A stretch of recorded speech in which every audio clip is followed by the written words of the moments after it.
Hello and welcome to Talking Live. I'm Dr. Robi Ludwig, and I am so excited to talk about a new ID special called 9 at 9, where ID is going to bring you some of the most notorious cases that our true crime aficionados are really excited about. And today, to help us dissect one of the most interesting cases that actually we both commented on is the host of True Conviction, Sigga. She is a former prosecutor, and she's going to help us break down the case of Jennifer Doulos. This was a headline grabber that I had the opportunity to speak about for one of the ID specials and also on Headline News when it was making the news. So glad to have you here.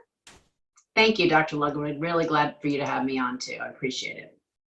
So I am so interested in hearing about you as well. You host True Conviction, and really you started out not in television, but as a prosecuting attorney.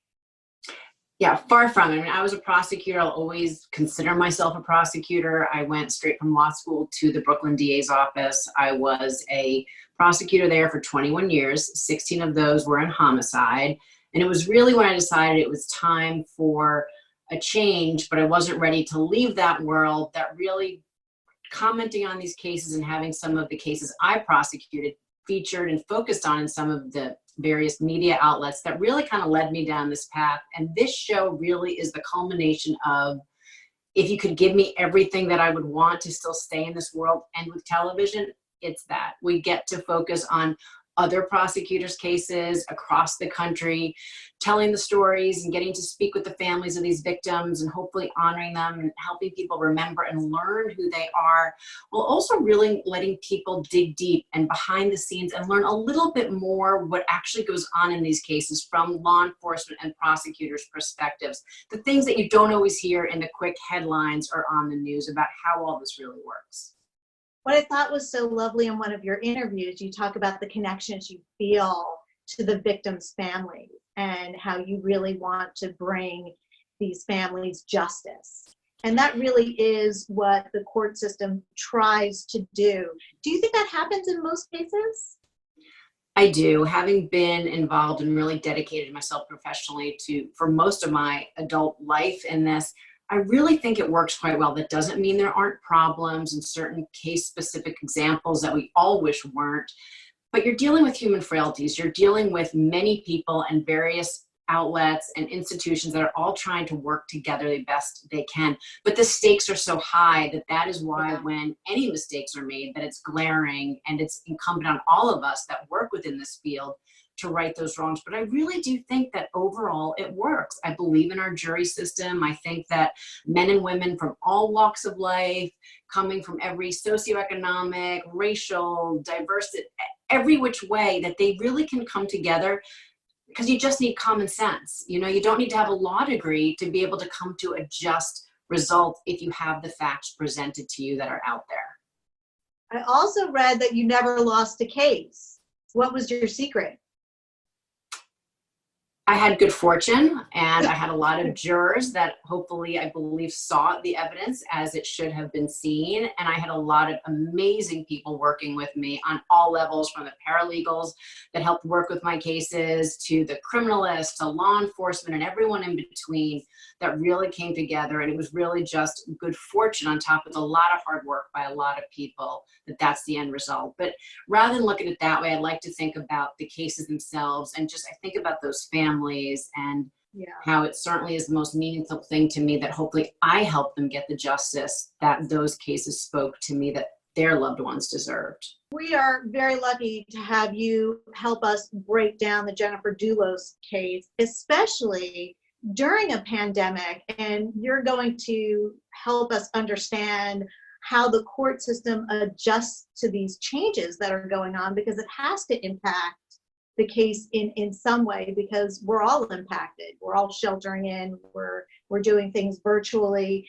But before we get into the details of how COVID-19 impacts the Jennifer Doulos case, Why don't you give me a little bit of the background of Jennifer Doulos and her husband and why we're drawn to this case? You know, we could sit here and talk about this case for hours, but if we look at a quick synopsis about everything that occurred here, Jennifer Doulos and her husband, Fotis Doulos, have been going through a very contentious, messy divorce proceeding, a lot of issues regarding the custody of their 5 children they had together. And May 24th of last year was the last day anyone ever saw Jennifer Doulos alive. She, that morning, dropped her 5 kids off in their affluent suburb of New Canaan, Connecticut. She was never seen from again. Her babysitter reported her missing by that night. And very quickly, the husband she was separated from, Fotis Doulos, he became the person that everyone was focused on. But there was no charges filed. He was just a suspect. The media picked up this case at all the elements of affluence, messy divorce, mom of 5, a woman in the prime of her life. She had turned 50 recently, and all signs were that things were looking up for her, getting out of this marriage that was a problem, and now she was gone. But very quickly, we started to find out from court documents why they were focused so much on the ex-husband, that he and his then girlfriend, Michelle Troconis, there was surveillance footage that allegedly shows them dropping off garbage bags later that same night, that police then retrieved and found items that came back to Jennifer Doulos. They found items that had her blood, DNA. They found blood in the garage of her home. She never made any contact with anyone. There's a lot of ingredients that people kept surmising. Well, what is going on here? Why is this man still walking about? And we weren't talking weeks, months went by. In June, he and his girlfriend were charged with tampering with evidence, but it wasn't until over 6 months later in January that the courts actually charges were filed by the prosecutors in Connecticut against him, Fotis Doulos, for her murder. Why do you think it took so long to charge him with this crime? Until the cases are presented in court, none of us ever have all the facts, because prosecutors and law enforcement, they can't nor should they share everything with us. But it just seems that they wanted to make sure they had enough so that when they went into court, they had the best case possible. This had the complicating factor that Jennifer Doulos' body had not been found still to this day. So they had what has been termed a no body case, which they certainly can be prosecuted successfully, but it makes it much trickier. So if you're asking me to surmise, I would say they just wanted to make sure they had their best chance going forward to make sure that Jennifer Doulos and her family got justice if they went into court. When I was asked to comment on this case, one of the things that I found so striking was just reading through her blogs. So Jennifer was an Ivy League graduate. She went to Brown, which is where she met her husband. And she talked about, just in addition to feeling very depressed, how she really felt her life was in danger. And I wrote a book about marital homicide. And one of the common themes that the victims feel and state is that their spouse threatened them and that they really felt in danger for their lives. And so Jennifer Doulos definitely fit in that category in terms of being fearful of her husband and feeling that she would end up dead. And that is always such a tricky thing for law enforcement and also people that know of friends and family members that are going through these domestic violence situations. We all know that there is so much going on out there. You know, in our world, we talk about when weather is bad, street crime is down, but domestic crimes are up. And you never know what is the one case that is going to take that turn from abuse and assault to murder. And they always start with similar threads. Fortunately, many people are able to escape their abusers at some point and still go on and live their lives and be survivors. But you never know what is going to be the lethal mix to become like Jennifer Doulos, someone who presumably lost her life at the hands of someone who she was once married to. I live and work in a similar area to where Jennifer's parents live. And there's this kind of fancy pharmacy that's near my office.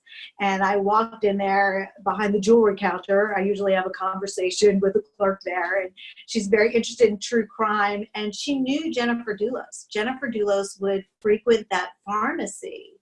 And the clerk was very sad about her disappearance and asked me if I thought that she was dead, to which I said, yes, I think she's dead. But then she gave a description which was very haunting, that Jennifer Doulos was a very lovely person and always seemed so sad and profoundly depressed. And it just stuck with me that her sadness was really obvious to those who would see her. So I can't imagine the private pain she was experiencing. And Robbie, you know from your profession, and as I do from mine, and also as a person, you know those people when you see them. And while you have to dig much deeper to find out where that sadness comes from, and I think we talk about it a lot, you see it in their eyes. And yeah. It takes so much. So many people are not willing to share their pain. And if there's any message that I can give them that I know that you talk to also, is that let someone in to help you, whether it is to physically help you or give you that moral strength, because who wants to walk around in that shell, if you will, that it sounds like the pharmacist is describing about Jennifer.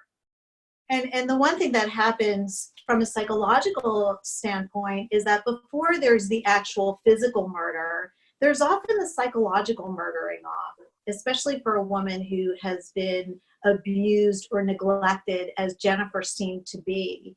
And for a woman like Jennifer, who was described as so nurturing and so maternal, I'm sure what made it difficult for her to come out is there was probably a lot of self-blame, you know, wondering if she could fix it or do something different to make her husband more loving.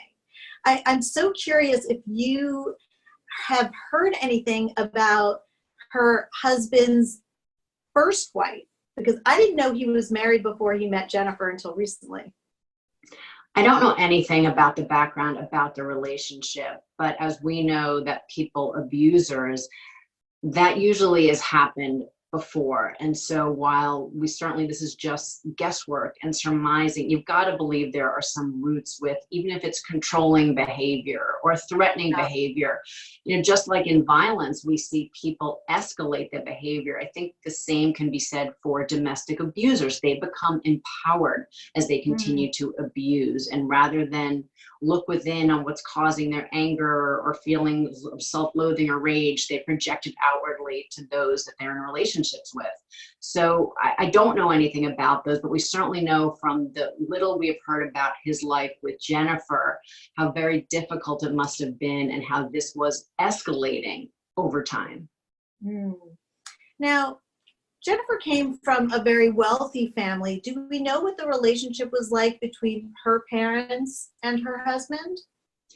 Contentious. And I say that because there is a court case that went on before his death and even before her disappearance, that her family, as you said, very wealthy, had given him a very large sum of money. I believe it was in the area of over $2 million towards, he had a high-end home building business that they ultimately sued him saying, we want this money that we loaned you back. And he says, no, this was a gift. So there was a lot of issues there that I can only imagine also had to do with their daughter and his relationship with her and with their grandchildren. And I imagine the children are with the grandparents now. Are they under their custody? Jennifer's mom, Gloria Farber, took in her 5 children as soon as she went missing. Ultimately, she was granted full custody, and her mother, who is in her 80s, has really become the mother, albeit their grandmother too, of these kids. And so the heartbreak, it just goes in so many directions here. You know, she is grieving for her daughter, but also trying to make a life, because that's something that the survivors, the secondary victims of homicide, always have to contend with, is not hurting those, especially the children. You know, it's remembering those kids and trying to let them heal and flourish. I certainly hope that they're in treatment so they can process the grief and the confusion.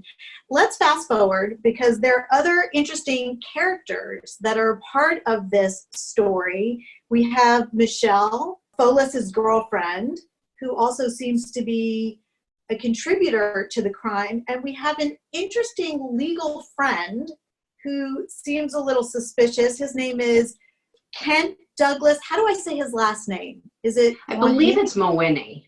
Mowini, okay. can you tell me anything about these characters? Because I think that's influencing how the case is going to play out moving forward, correct? I think so. You know, people say, oh, well, the case is over. Fotis Doulos committed suicide back in January. The case is over, but not so. It's over as to him because you cannot prosecute a person without their being. So he died. But while the police continue to look for Jennifer, remember her body has not been given back to her family for them to lay her body to rest. There are still ongoing cases against, as you noted, Michelle Draconis, Fotis Doulos' girlfriend, and a friend who also acted as his civil attorney. Now, they are not charged with the actual homicide itself, but with conspiracy to commit murder, which means that at some point they were involved, be it the planning or the helping at some stage. And conspiracy, that can go in so many different broad directions that we don't yet, without them going into court, know exactly what. But those two cases are ongoing.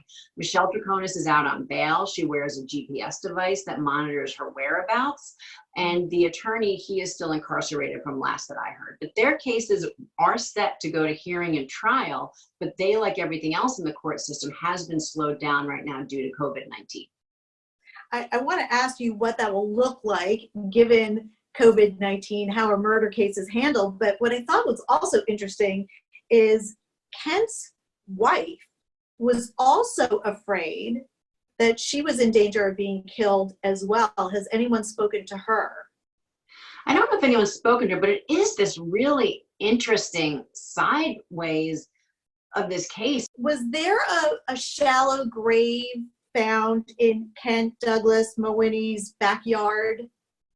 According to one article, I saw that, but I don't know how credible that is.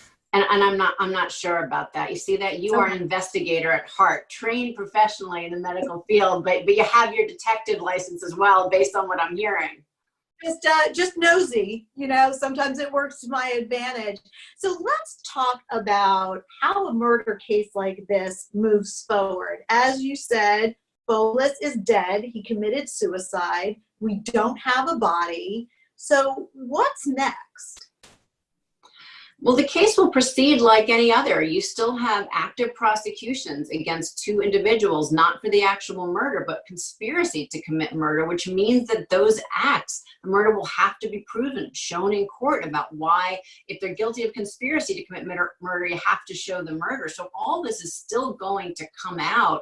And I can imagine that a lot of people will remain as fascinated, as interested in all the details, as certainly I am, because while a lot has been released, because the legal papers that have gone back and forth have given us a lot of ideas and facts about what we expect to come in as evidence during the court. But there's going to be, this is not going to be a couple days court proceeding when this comes to a head. I think this is going to be a lengthy, full-blown case, almost as if the murder trial was going forward. So does that require a jury? Well, it is always up to the defendant to make the choice of whether they want their case to be decided by a jury or a judge. I would imagine that both these individuals probably will choose to have their trial by jury, but that'll be up to them, together with consulting with their lawyers. But again, the reason many do, they say they have a better shot with 12 people having to agree than just one, a judge who is obviously much more well-versed in the laws and the standards. So how would that work given quarantine, sheltering in, COVID-19, sequestering the jurors? How does that even happen? None of us really know. You know, this is an unprecedented situation in all of our lifetimes. You know, court cases are still going on. You know, a friend of mine who is a defense attorney, she had a hearing just this morning that they did over something like this, whether it was Zoom or another media platform, that they are doing things virtually. Now, the trials themselves, I have not heard of any that have begun, because most people are not going into court unless they have to, but things are starting to open up, and there's certain things you just can't do probably unless people are in the same room. The one thing that I do wonder, though, is that I have seen cases as a homicide prosecutor where cases were prosecuted in another jurisdiction, another country. And so you had a lot of the testimony from this country being done here on something like Zoom, and the decision being made in the other country. So I do wonder if it's going to have to come to that. The problem then is the jury. You know, they're all over the place and at home, and where the stakes are so high. Can you really ensure that everyone is following these really important rules as well when they're all cordoned off to their own homes? We'll see. Exactly. I don't even know how that works with, like, there's so much news that comes on my phone. Even if I wanted to not look at it, I don't know. I'm not exactly sure how that would work, but you know, that's where people like you weigh in and try to help the court systems move forward. If it were done in another country, what country would it be? Would it be something like Ireland, Scotland, England, Australia? It wouldn't be in this case, but you know, we've had cases when I was a homicide prosecutor in Brooklyn that another country prosecuted one of our cases because the defendant was a citizen and we couldn't extradite them, and so they took over the prosecution. So that won't happen here. I'm just using as an example that things have been done virtually when the stakes are as high, even as in the cases that I know about, the murder cases. We just don't know. I mean, the best possible scenario is that there's a vaccine or some reason why people can actually stop sheltering in place and get back to the business of their daily lives. But right now, it doesn't look like it's going to be that quick a fix. No, and we know that a vaccine won't happen anytime soon. Maybe a state that hasn't had so many cases. You know, not all states look like New York and Connecticut and New Jersey. How do you see this case playing out? Do you have any instincts about what will happen? Had Fotis Doulos not committed suicide, I would have thought it very likely that his girlfriend, Michelle Troconis, may have ultimately cooperated, taken a plea to a lesser crime, lesser punishment, and cooperated with the prosecution. But now they don't need her for that anymore. And so it'll be interesting to see. Right now, the posture is almost that they're going all the way and they're going to go into court. And people say, well, wait a second, is that going to be tougher for her because people want justice and Fotis Doulos is dead, so it will be more difficult for her?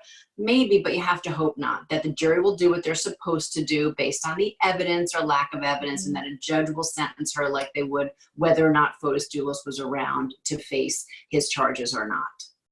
Do you have a sense, just instinctually or intuitively, what role she played in this murder, if in fact she was involved? Again, it's very hard to say, and I know as a prosecutor, I always kept things back until I was in the courtroom for sure. But what we do know is that there is apparently surveillance photos that show her with Fotis Doulos disposing of things. So it may be some of the underlying charges are tampering with evidence, hindering, having some knowledge and helping clean up things afterwards, or maybe in some of the planning. There's no evidence that we know of that she was actually part of the actual murder, but that even helping, having knowledge and not doing anything, let alone someone get away with this type of crime, is really mind-boggling to me. And, you know, and just on the standpoint as from a woman, and you can talk about this from the psychological perspective, these are the type of cases that I can never wrap my head around, because if she knows he was willing to do this to the woman that he shared 5 children with, why on earth would she think that she was going to end up on the other side of the rainbow with him? I mean, why certain people think that they are going to end up better than the person before? I've never been able to wrap my head around that. Oh, it's such a good question. And I'm sure Michelle felt that she would be different. Very often, these women feel, well, I'll be different because I can love this man in the right way. I'm special. We have this unique soul connection. And I'm sure she found Fotis very exciting. And I'm sure he was very charismatic. And she had this just fantasy of what their life would look like. And also, these murderous husbands can demonize their wives and be very convincing. But I think the bottom line is every woman wants to believe she can be different. And Michelle was probably no different than these other women who think that they're special in some way and can somehow be the right woman for this amazing man. Sad. But it is unfortunate. And it's unfortunate for all the lives that were lost and ruined as a result. And thank you so much, Anna Sigga, for joining me and spending your time with me. And do you want to tell everybody when they can see your show? Well, we're in repeats now. We don't have our air date for our third season. We, like many others, were affected by COVID-19. We had shot half our season. So right now we're still waiting. I'm finishing the narrations here at home, which has been an interesting experience rather than in the studio. They decided the best sound is actually in my closet. So this is bringing a lot of change for all of us. But once we get out there, because in our case, we travel, we go to where each case happened and we finish filming, we're going to get it out to everyone as quickly as we can. So that'll come out as soon as we know. Well, I'm sure all of your fans can't wait for that. I'm really glad I don't have to work in my closet because it's a mess and I couldn't fit in there. So they knew who to ask. But thank you for joining me. Thank you for having me. And we'll see you again very, very soon. Thank you. Thank you for joining Talking Live. I hope you enjoyed it as much as I enjoyed bringing it to you. And I just want to remind you that this was part of ID Presents 9 at 9, Vanished in New Canaan, an ID mystery. It premieres on June 1st at 9. It's part of our 9 at 9 special. We look forward to seeing you then. Bye-bye.